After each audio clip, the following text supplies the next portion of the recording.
del COVID-19, cómo ha bajado en Europa, pero ha subido en América Latina y África, y cómo Estados Unidos supera el 1.000.000 de muertos por el COVID-19. Vamos directamente con Carolina Valladares, de La Voz de América, para conocer detalles al respecto, ya que la pandemia pues continúa, aunque se relajen medidas en algunas partes del mundo. Carolina, bienvenida, buenas tardes.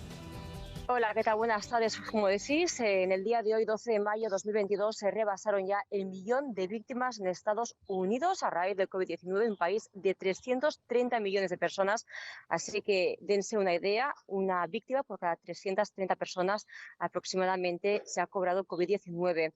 Es en esta clave que el presidente de los Estados Unidos, Joe Biden, insiste al Congreso en que pase los fondos que le está pidiendo. En total quiere que se pasen 22.500 millones de dólares. ¿Para qué? Bueno, pues para acceso a test, a vacunas y también a tratamientos. Hay que decir, por ejemplo, que en Estados Unidos, al menos en Washington, uno puede ir al servicio postal y pedir test gratuitos que le llegan en 3 días. Pero por ahora el Congreso no está por esta labor y en este contexto hay que añadir que las predicciones de la Casa Blanca no son buenas. Ha dicho el coordinador para la respuesta del COVID que podrían llegar a haber 100 millones de infecciones si el Congreso no actúa, aprobando, dando luz verde a este plan. Y ahora vamos a hablar más en clave internacional, porque hoy justo tuvo lugar la segunda cumbre sobre la pandemia del COVID-19, en la que Estados Unidos era coanfitriona junto a Alemania, Senegal, también Belice e Indonesia. En ese sentido, el presidente Joe Biden pidió a los países que participaron que no se relajen, porque abordar el COVID-19 debe ser una prioridad a nivel internacional, dijo. Ahora bien, Carolina, cuando hablamos de que empiezan a relajar medidas en varios estados, es decir, ya empiezan a relajar prácticamente restricciones, pero empiezan a aparecer ya las subvariantes, los casos empiezan a surgir y la situación, por ejemplo, en Asia es distinta. China viene y cierra y confina, pero Estados Unidos no. ¿Cuál es la política, cuál es la acción que van a tomar? Ahora mismo la situación, por ejemplo, en Washington, D.C., donde nos encontramos desde hace unos meses, ya no hay que llevar mascarilla en ningún lugar.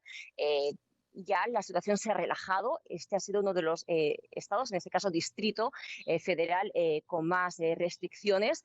Sí es cierto que en los últimos días, semanas, hay más casos, sobre todo, por ejemplo, entre los periodistas, políticos, personas que no habían cogido el COVID-19 anteriormente. Ha aumentado el número de casos. Es en ese sentido que la Casa Blanca está alertando, y el día de hoy es un día trágico, ha dicho el presidente, y voy a leer textualmente lo que ha dicho. Ha dicho, es un día trágico, marcamos un hito trágico en Estados Unidos, 1.000.000 de muertos por COVID-19, 1.000.000 de sillas vacías alrededor de la mesa, es lo que ha dicho el presidente Joe Biden. Ahora bien, Carolina, en relación a esto, muchos se preguntan qué puede pasar si existe o existiera un repunte de casos en la próxima semana o el próximo mes. ¿Estados Unidos llegaría al extremo nuevamente de imponer restricciones?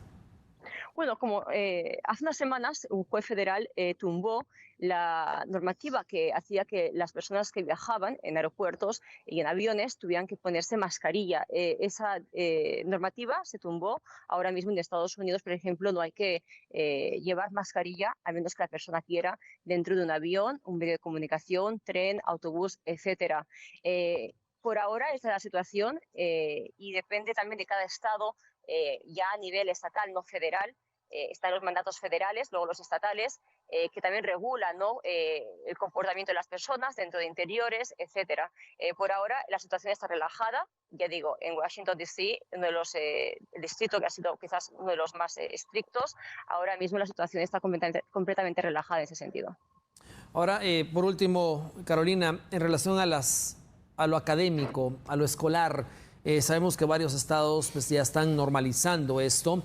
En algunos casos pues se han dado ya casos de infección, o en este caso estamos hablando ya de varios síntomas en estudiantes, pero que se ha manejado de una manera distinta porque la vacunación en menores no es tan alta como la de los adultos.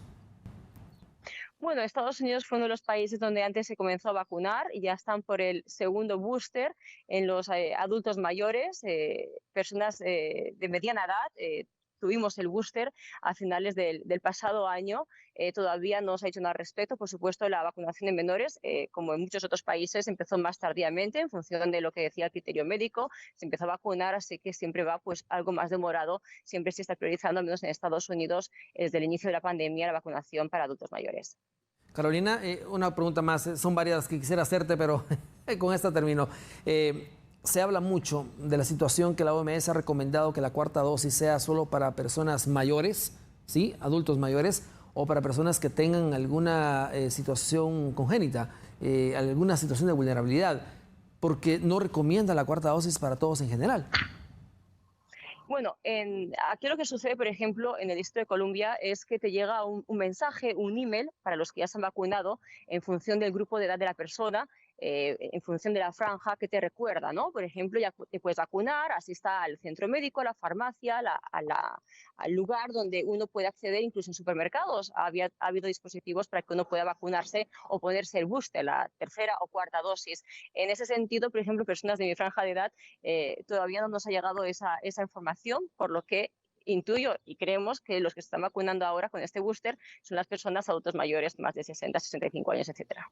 Muy bien, gracias Carolina Valladares. Como siempre, muchísimas gracias por atendernos y darnos a conocer cómo es el panorama del COVID-19 en la Unión Americana, país que ha superado ya el 1.000.000 de muertes, y con esto estamos hablando, como decía Carolina, pues una muerte por cada 300 personas en Estados Unidos. Es algo pues, que preocupa, y por esa razón la OMS ha indicado que Latinoamérica y también África son de los continentes que más afectados están actualmente por la pandemia.